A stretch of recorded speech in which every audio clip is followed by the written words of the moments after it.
Lyon devient la capitale européenne du film d'animation durant 3 jours. C'est Cartoon Movie, ça a démarré hier.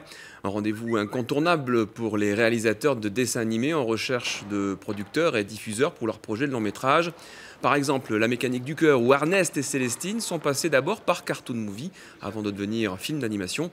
Et c'est précisément ce que va tenter de faire notre invité Didier Tronchet. Bonjour Didier Tronchet. Alors on vous connaît plus comme auteur de bande dessinée lyonnais à succès. Et c'est d'ailleurs une de vos BD, Hoopland, que vous comptez adapter en animation. Alors Hoopland, qu'est-ce que ça raconte ? Ça raconte une dictature, mais une dictature de Noël, telle que peut-être on peut l'imaginer exagérée, mais en fait moi j'ai souvent eu le sentiment qu'on n'était pas loin de ça dans la réalité, c'est-à-dire l'obligation d'offrir des cadeaux, d'avoir une bonne ambiance, d'être dans une humeur joyeuse, sauf que dans l'histoire de Hoopland qui s'appellera Noël au balcon dans l'animation, c'est un Noël tous les jours, c'est-à-dire que tous les jours c'est Noël, tous les jours il faut offrir des cadeaux, et c'est obligatoire. Ça devient l'enfer, et c'est obligatoire. Et donc ça c'est vraiment l'adaptation en animation que vous comptez faire. On va regarder tout de suite le teaser que vous avez préparé, que vous allez montrer demain à Cartoon Movie.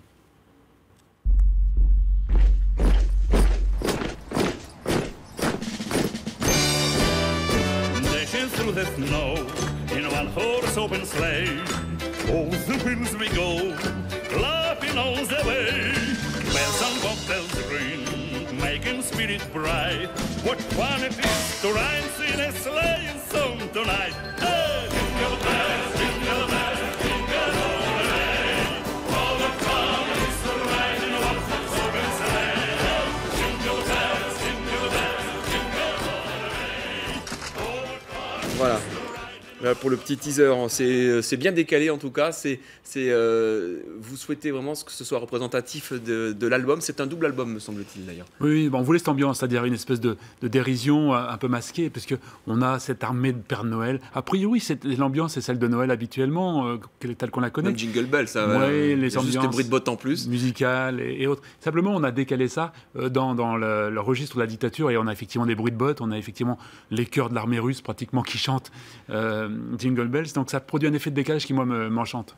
Vous allez faire en sorte également que le dessin animé soit fidèle au niveau du graphisme. Hein, on sait qu'il y a souvent quand même une transition entre une BD et puis quand on obtient le résultat sur un dessin animé, c'est parfois un peu plus rond, un peu plus léché, ce qui ne correspond pas forcément à votre travail d'artiste sur l'album.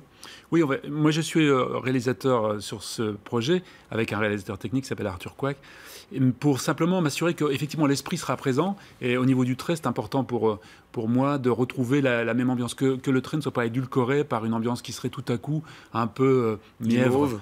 Oui. On se retrouve un peu dans du Walt Disney, ça vous n'avez pas envie? Non, mais je pense qu'on va réussir à ça, parce qu'on va pas faire du dessin animé en 3D léché avec du beau décor. On va simplement être en 2D, beaucoup plus proche de l'esprit un peu vif, un peu dérangeant, voilà. Un peu hirsute. On était en train de voir d'ailleurs, ce qu'on était en train de voir, ce sont justement les planches des caractère designers, c'est comme ça qu'on dit, je crois, qui travaillent sur votre dessin animé.